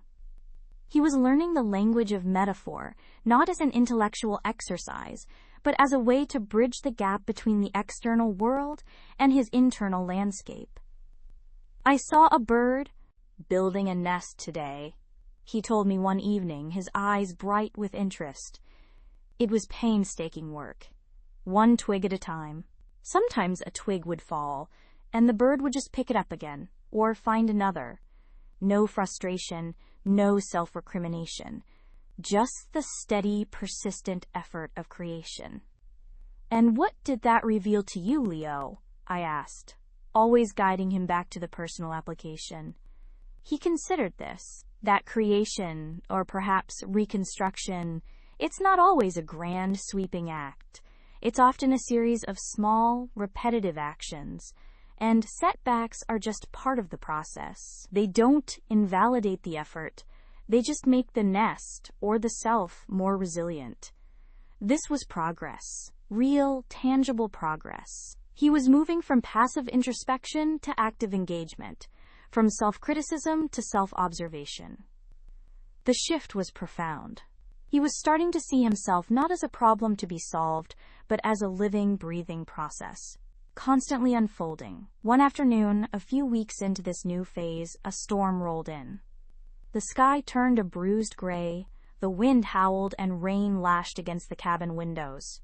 It was a fierce, relentless downpour, shaking the very foundations of our small dwelling. Leo, who often found loud noises and sudden changes unsettling, surprised me. Instead of retreating into himself, he stood by the window, watching the storm with an intense focus. He didn't seem afraid or agitated. He seemed captivated. "Look at the trees," he said, his voice barely audible above the wind. "They're bending, swaying violently. Some branches are breaking, but the roots hold them fast." "Indeed," I replied, joining him at the window. "They resist by yielding. They don't fight the wind, they move with it. And their strength lies in their foundation." He turned to me, his eyes wide with a new insight. "It's like the shaping, the rough shaping. The storm isn't trying to destroy them. It's testing them, pruning them, making them stronger. And what breaks away, that's just what wasn't meant to hold." It was a profound analogy, and he had arrived at it himself. I saw the connection forming in his mind, the way the external storm mirrored the internal turbulence he had so often experienced. "And what about the roots, Leo?" I prompted gently. "What are your roots?" He looked back at the thrashing trees, then down at his hands. "My values, I suppose. My core beliefs. My desire to understand, to be authentic. Maybe the people who care about me. Like you." He met my gaze, and there was a flicker of genuine warmth, of connection. Those are the things that hold me when the storm hits. I felt a surge of quiet pride. He was not only observing the world, but he was integrating those observations into his understanding of himself. He was building his own internal framework, using the raw materials of nature and his own experiences. The storm eventually passed, leaving behind a world washed clean, not just to me, but to everyone he had deceived, everyone he had charmed. I needed to gather evidence, irrefutable proof of his actions, not just against me, but against others too, because I knew, with a chilling certainty, that I couldn't be his only victim. People like Alex, they don't stop with just one. So I began my quiet work. It was lonely, painstaking, and often emotionally draining. Every discovery, every piece of evidence I unearthed, brought a fresh wave of hurt, but also a hardening of my resolve. This wasn't about anger anymore, not purely. It was about principle. It was about truth. And it was about ensuring that no one else would suffer the same fate I had. Caught in the web of Alex's toxic ambition, I started by meticulously archiving every digital trace of our collaboration. Every shared document, every early draft, every email where my ideas, Tom's words, were clearly visible, long before his solo claim to them. These weren't just files. They were fragments of my stolen past, and they would become the foundation of my counter-narrative. I knew I couldn't just present these. I needed context, corroboration. My focus shifted from mourning what was lost to meticulously planning what would be reclaimed. I started reaching out, subtly, carefully, to people in our wider network. People who hadn't been completely swayed by Alex's narrative, or who, like me, might have felt a vague unease about his sudden rise. I didn't accuse. I merely inquired, "How have things been going with Alex lately?" Or, "Have you noticed anything different?" I found that a carefully placed, open-ended question could often yield more information than a direct accusation. People, it turned out, were often more observant than I had given them credit for. Even if they hadn't yet connected the dots, they had their own small stories, their own minor discontents, their own moments of doubt about him that, when aggregated, began to paint a very different picture than the one he so carefully presented. I even started subtly re-engaging with those mutual friends who had distanced themselves, not to win them back immediately, but to plant seeds of doubt, to offer a different perspective without directly attacking Alex. I'd simply share a memory, a genuine, heartfelt recollection of a time before the betrayal, a time when our friendship was real. And in those moments, I could sometimes see a flicker of recognition in their eyes, a brief crack in the facade of their belief in Alex. It was slow, agonizingly slow, like watching ice melt in winter. But it was progress. The project itself, our project, was now moving forward under Alex's sole name. He was getting all the press, all the accolades. Watching him bask in the spotlight, claiming sole authorship, was a special kind of torment. It felt like watching someone wear my skin, speak with my voice, live my life, while I was trapped, invisible, on the sidelines. But that torment also served, vibrant and renewed. The air was crisp, the forest floor littered with fallen leaves and broken branches, but the core of the trees stood firm, glistening with rainwater. Leo emerged from this experience with a new resilience. He still had his moments of doubt, his periods of quiet introspection that bordered on melancholy, but they were less frequent, and he seemed to navigate them with a newfound awareness. He was no longer lost in the storm. He was observing it, understanding its purpose, and trusting in his own roots. One evening, weeks after the pebble conversation, he brought out both pebbles again. The white one, smooth and comforting. The gray one, still bearing its rough edges. He held them both in his palm, side by side. "I think I understand now," he began, his voice thoughtful. "The gray one isn't just resistance. It's also the unformed potential, the parts of me that haven't yet been shaped, or that are still in the process. It's not something to be discarded or feared, but something to be acknowledged and understood. It's part of the whole." A beautiful insight, Leo, I said, genuinely moved by his growth. The rough edges are part of the raw material. They hold the story of what you've been through, and the promise of what you're becoming. He nodded, a sense of peace settling over his features. And the white one? It's not just the good parts. It's the parts that have yielded, that have learned, that have found their form. The parts that are at peace with being. He looked at the pebbles, then at me. It's not about choosing one over the other, is it? It's about holding both. About accepting the entirety of the self, the formed and the unformed, the smooth and the rough.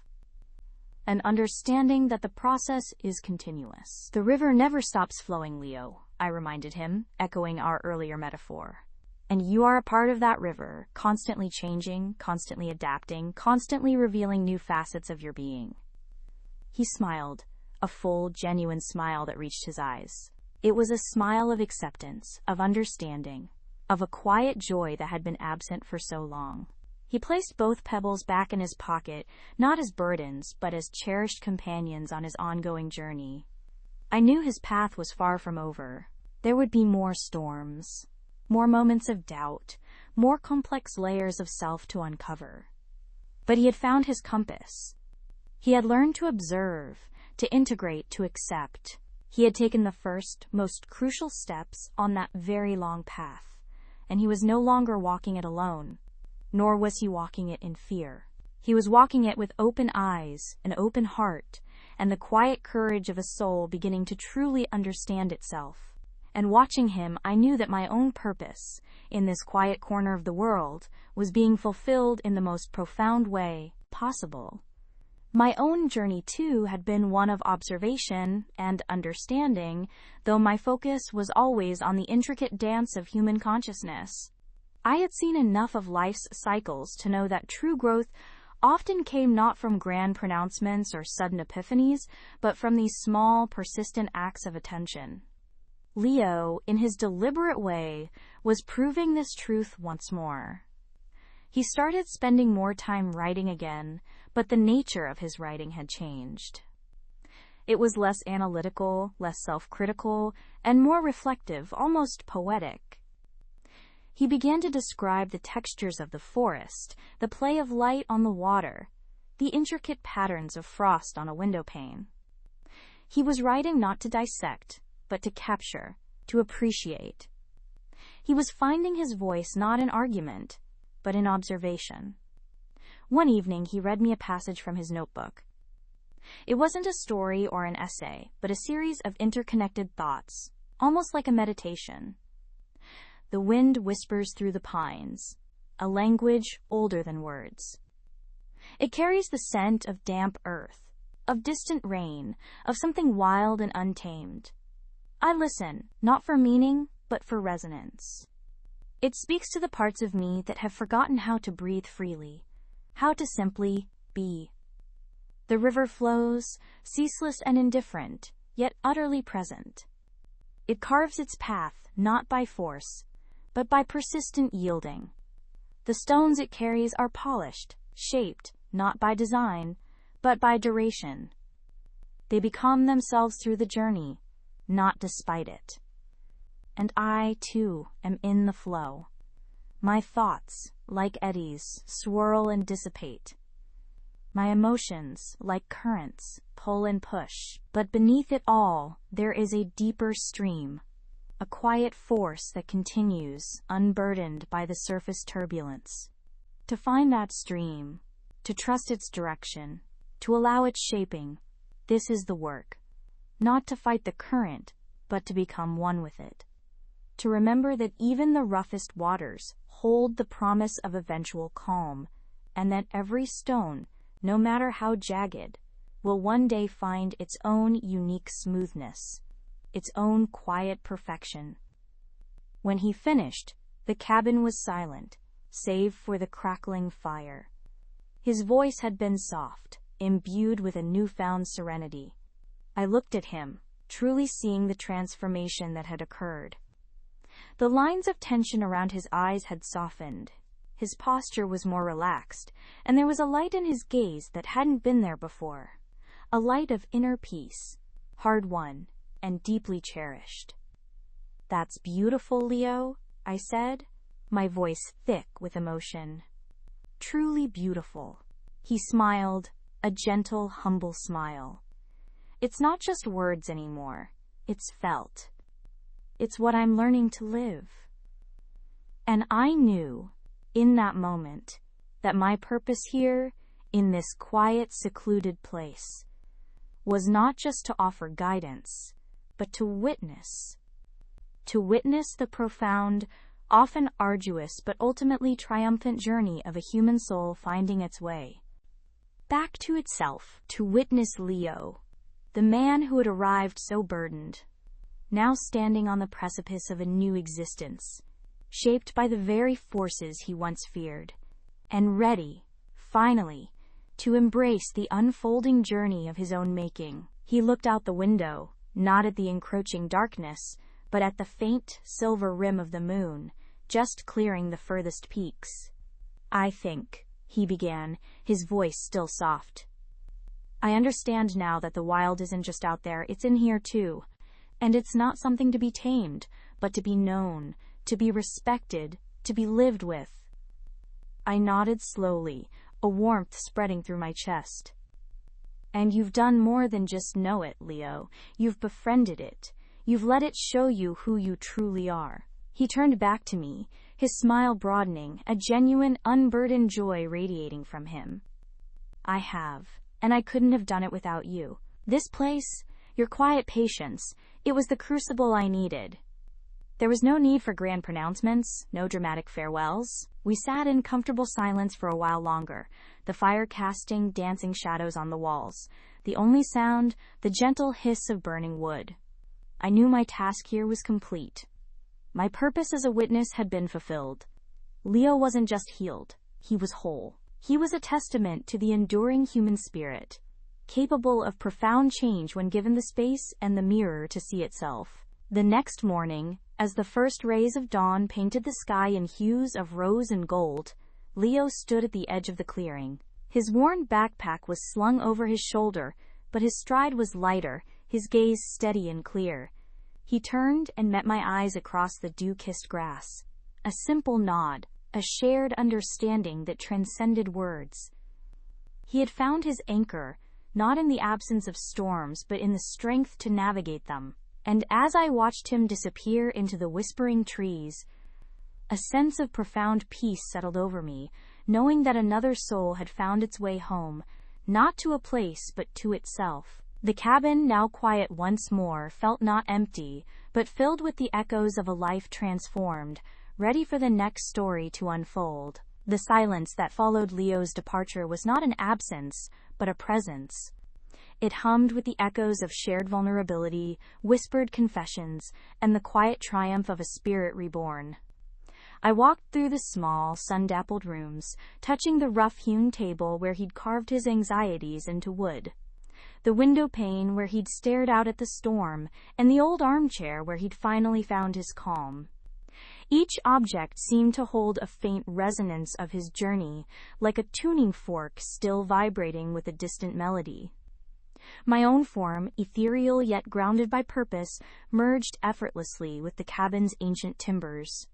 I was not bound by flesh or time, but by the eternal cycle of seeking and finding. My existence was woven into the very fabric of this sanctuary, a sentinel awaiting the next ripple in the tapestry of human experience. I didn't leave, I simply was, a silent guardian of the threshold between lostness and discovery.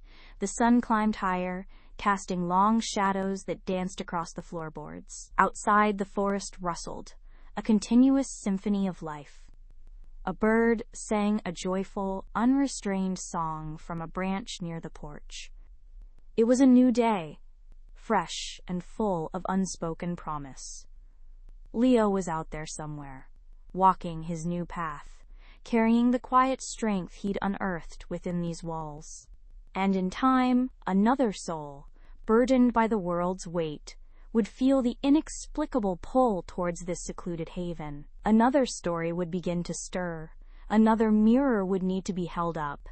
And I, the timeless witness, would be here, ready to listen, to observe, and to watch another soul find its way home, not to a place, but to itself. The cabin stood, humble and resolute, a beacon in the wilderness, forever ready for the next unfolding. The sun, having completed its arc, began its slow descent, painting the sky in hues of orange and purple. The forest sounds softened, transitioning from the vibrant symphony of day to the hushed murmurs of twilight. Inside, the dust motes, once dancing in sunbeams, settled gently, awaiting the dawn.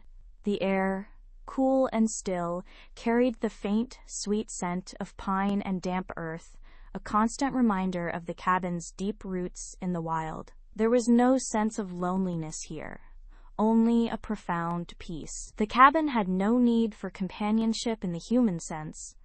Its existence was intertwined with the very essence of human searching.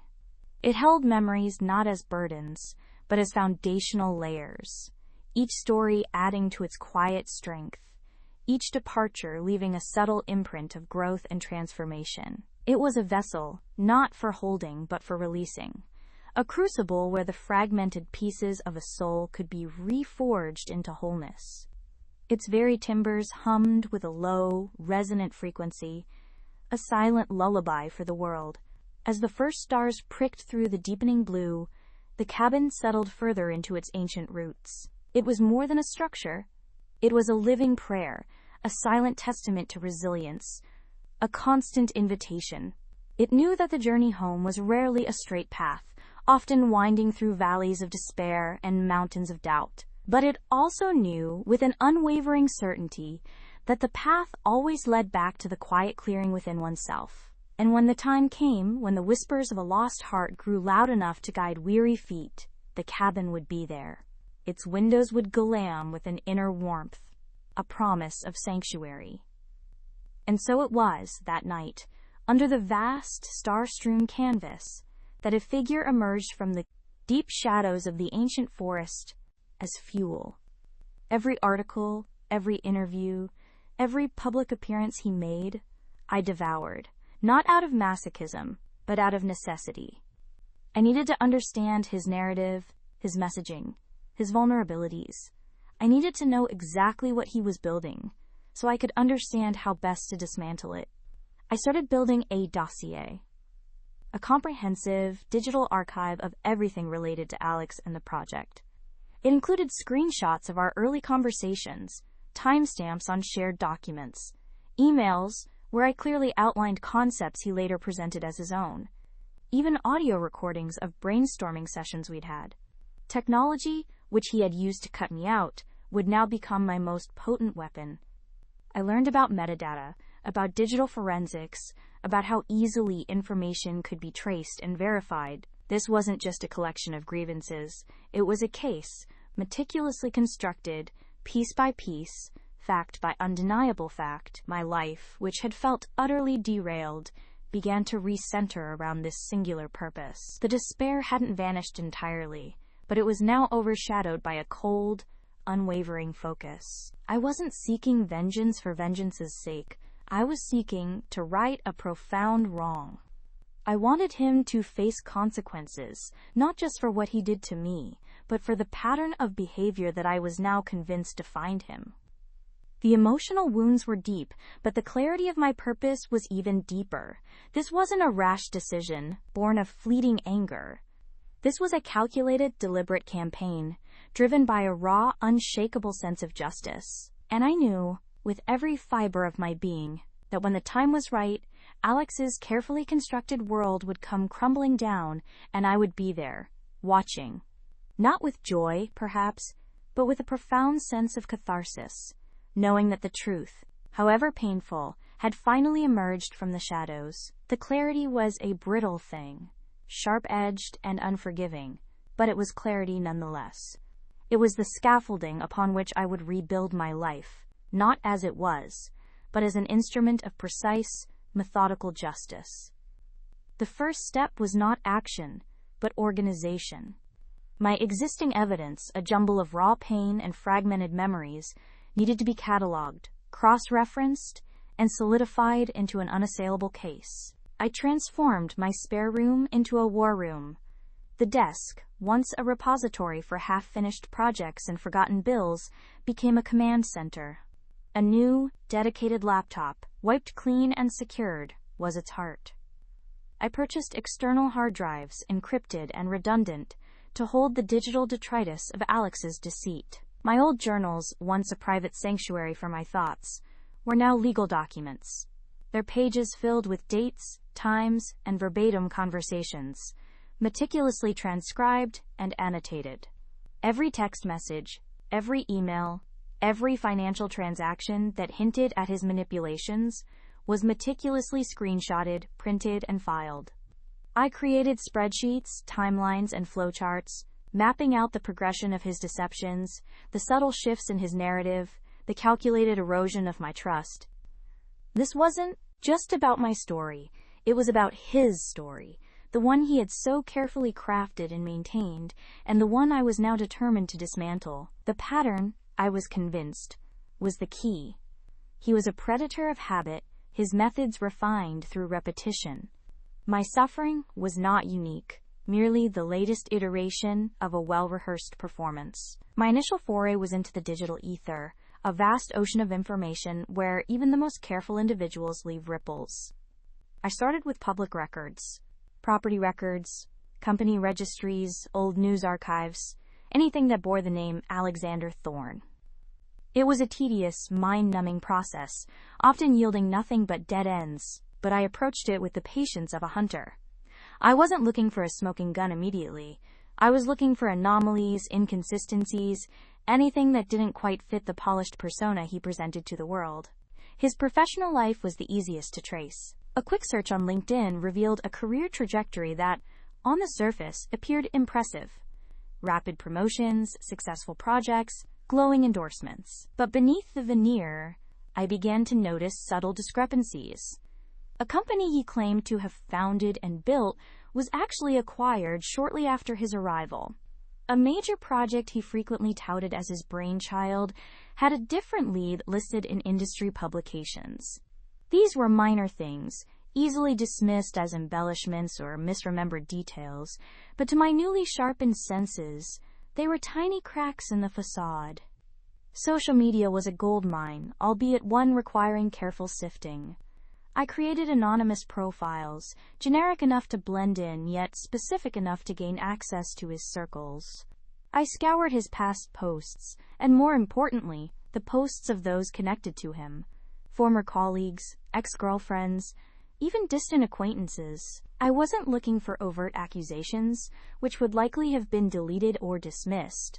I was looking for sentiment, for veiled comments, for signs of relationships that had ended abruptly or acrimoniously. It was in the comments section of an old photo, a seemingly innocuous group shot from a company event years ago, that I found my first true lead. A woman whose face I vaguely recognized from his earlier social media photos. An ex, perhaps, had commented, "Some things never change, do they, Alex?" The comment itself was benign, but another user had replied, "Tell me about it. Hope you got out okay," woman's name. The exchange was subtle, easily overlooked, but it resonated with the same undertone of bitterness and relief that I now felt.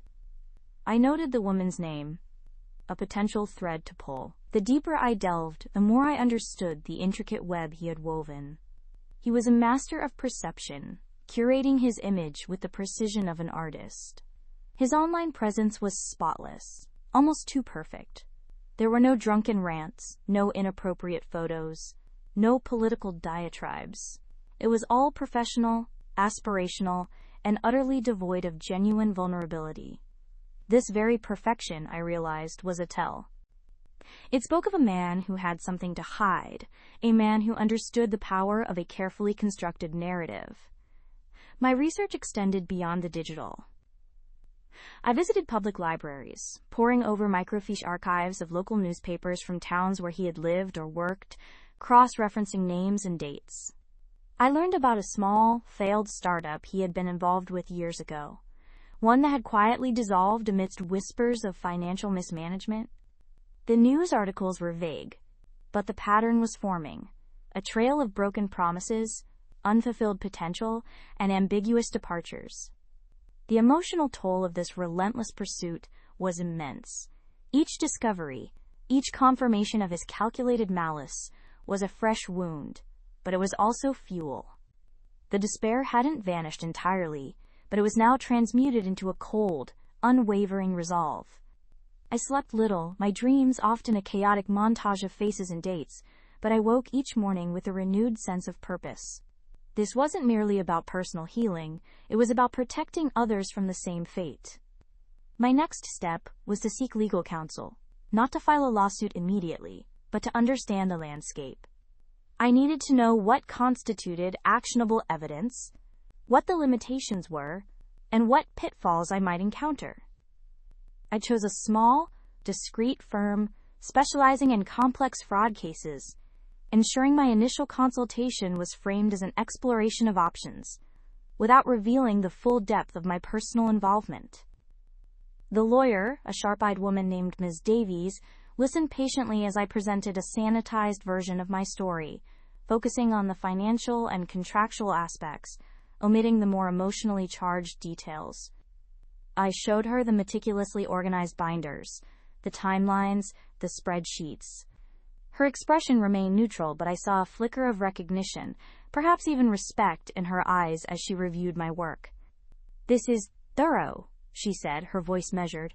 "Very thorough. You've done a remarkable amount of groundwork." She outlined the challenges. Fraud cases, especially those involving personal relationships, are notoriously difficult to prove. It often comes down to one person's word against another's, unless you have irrefutable documentary evidence.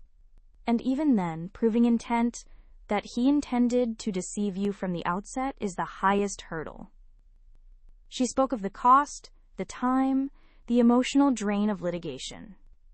She didn't discourage me, but she painted a realistic picture of the arduous path ahead. I absorbed every word, weighing her advice against my own unwavering conviction. Her words reinforced the need for more, for something undeniable that transcended mere personal grievance. The pattern of behavior was not just a personal belief, it was a legal necessity. "What if," I asked, "there are other victims? What if this isn't an isolated incident?" Her eyebrows rose slightly. "That changes things significantly. A pattern of similar conduct strengthens the case considerably. It moves it beyond a personal dispute into something more systemic.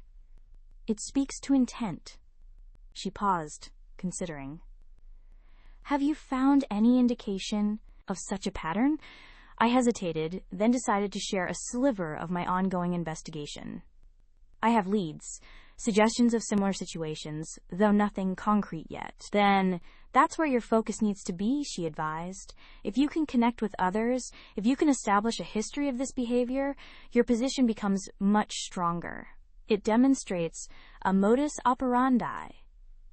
Her words solidified my strategy. The digital dig had to continue, but now with a clear objective: finding the other threads, the other victims.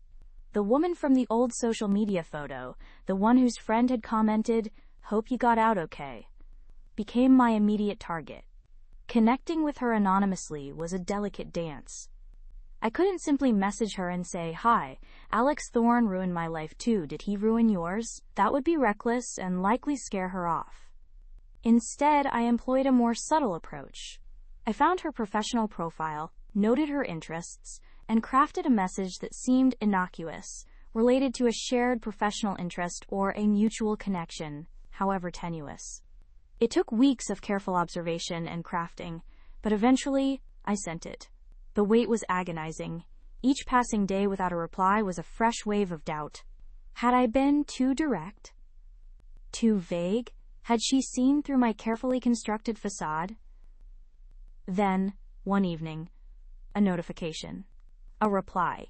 It was brief, polite, and non-committal, but it was a door, however slightly ajar. I responded, maintaining the professional tone, slowly, subtly, steering the conversation towards broader topics, towards shared experiences, towards the general challenges of navigating professional relationships. It took several more exchanges before I felt confident enough to introduce Alex's name, not as an accusation, but as a casual mention, a do you remember type of query. Her response was immediate, and the shift in her tone was palpable. The polite veneer cracked, revealing a hint of caution, perhaps even resentment. Alex? She wrote. It's been a long time since I heard that name. What about him? I knew then that I had found a potential ally, or at least a witness. My carefully constructed message was ready. I'm sorry to bring up what might be an unpleasant memory. I ask because I've recently had a very difficult experience involving him, and I'm trying to understand some things about his past. I've heard whispers, and I'm wondering if you might have any insights. Purely off the record, of course. Her reply came quickly this time, fueled by a mixture of curiosity and a shared sense of grievance. I'm not sure what you're referring to, but yes, Alex and I didn't exactly part on good terms. It was a messy situation. What exactly do you want to know? This was it. The first tangible link in the chain of his deceit. I offered to meet her, suggesting a neutral, public place. She agreed, albeit with a clear note of apprehension. The meeting was surreal. Sarah, as I now knew her name, was a woman in her late 30s, sharp and intelligent, with a guarded demeanor that spoke of past hurts. We sat in a quiet corner of a coffee shop, the clatter of cups and hushed conversations forming a strange backdrop to our clandestine exchange. I began by recounting my own story, carefully, methodically, focusing on the patterns of manipulation, the financial intricacies, the emotional devastation. As I spoke, I watched her face, seeing recognition flash in her eyes, a slow dawning of understanding. When I finished, there was a long silence. She stirred her coffee, her gaze distant. It's eerily similar, she finally said, her voice barely a whisper. The promises, the grand vision, the way he made you feel like you were the only one who truly understood him. The slow, insidious chipping away at your confidence so you wouldn't question anything. She then recounted her own story. It wasn't identical to mine, but the underlying psychological framework was chillingly familiar. Alex had been her mentor at a startup several years prior. He had convinced her to invest her life savings into a revolutionary project, promising her a significant stake and a senior position. He had leveraged her trust, her ambition, and her personal admiration for him. The project, predictably, had failed, and her investment had vanished. When she pressed him, he had turned cold, defensive, blaming market forces, external factors, even subtly implying her lack of foresight. He had systematically isolated her from other key players, making her feel solely responsible for the failure. She had emerged from the experience financially ruined and emotionally scarred, convinced it was her own fault, too ashamed to speak out. He made me believe I was stupid, she confessed, her voice thick with residual pain. That I was naive. He twisted everything until I couldn't tell up from down. I lost everything, not just money, but my belief in myself. The raw honesty in her voice was a mirror of my own past torment. This was the pattern. This was the evidence I needed. Not just financial fraud, but emotional and psychological manipulation, designed to disarm, exploit, and then silence his victims. Did you ever consider reporting him? I asked gently. She scoffed. To whom? The police? It was also vague, so well covered. He had lawyers, airtight contracts. He made sure I signed away any right to pursue it. And honestly, I was too broken, too ashamed. I just wanted to forget it ever happened. I explained my purpose, my calculated, deliberate campaign. I told her about Ms. Davies, about the need for multiple accounts to establish a pattern. I didn't pressure her, but I laid out the possibility of collective action. She was hesitant, fearful of reopening old wounds, of facing Alex again. But as I spoke of justice, of preventing him from harming others, I saw a flicker of something new in her eyes. A spark of righteous anger, long suppressed, finally rekindled. I have documents, she said, her voice growing stronger. Old emails, bank statements, the contract I signed. I kept everything, even though I hated looking at it. My heart pounded. This was more than I could have hoped for. Would you be willing to share them? And perhaps, if the time comes, to speak out? She looked at me, a long, searching gaze. If it means he can't do this to anyone else, yes, I would. That meeting with Sarah was a turning point. It transformed my solitary crusade into something larger, a nascent alliance. I spent the next weeks meticulously reviewing Sarah's documents, cross-referencing them with my own, building a more comprehensive timeline of Alex's deceptive career. The similarities were striking: the inflated promises, the vague financial terms, the clever use of legalese to shift blame and responsibility. With Sarah's story in hand, I felt emboldened to cast a wider net.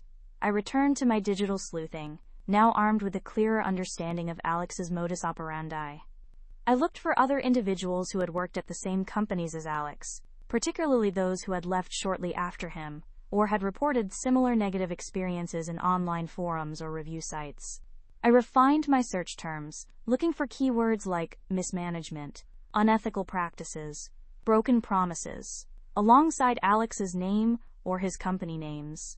The internet, once a vast and overwhelming sea, now felt like a navigable map, each laid a potential island of information. I found a few more faint signals, mostly anonymous posts or veiled complaints, but enough to indicate that Sarah and I were not alone.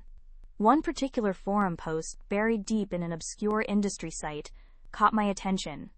It detailed a strikingly similar scenario involving a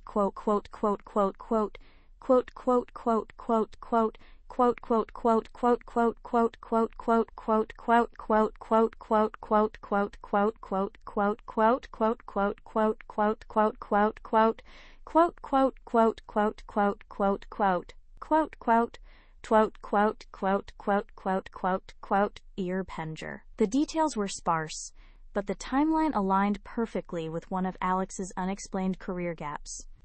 I spent days trying to trace the author of that post, a user identified only by a cryptic handle. It was a frustrating process, requiring all my newfound patience and digital detective skills. I cross-referenced the handle with other forums, social media accounts, and even old gaming communities, searching for any digital breadcrumbs.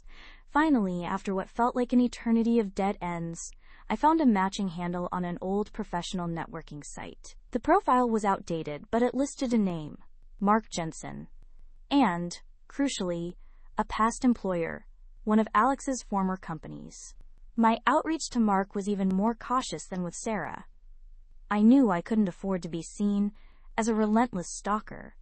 I crafted a message that referenced the forum post indirectly, expressing admiration for his insightful commentary on a particular industry trend, and gently hinting at a shared experience with a certain individual from that company. Mark's initial response was wary, almost defensive. He clearly harbored lingering resentment and a deep distrust. He had been burned, and he wasn't eager to revisit the ashes. But I persisted, slowly,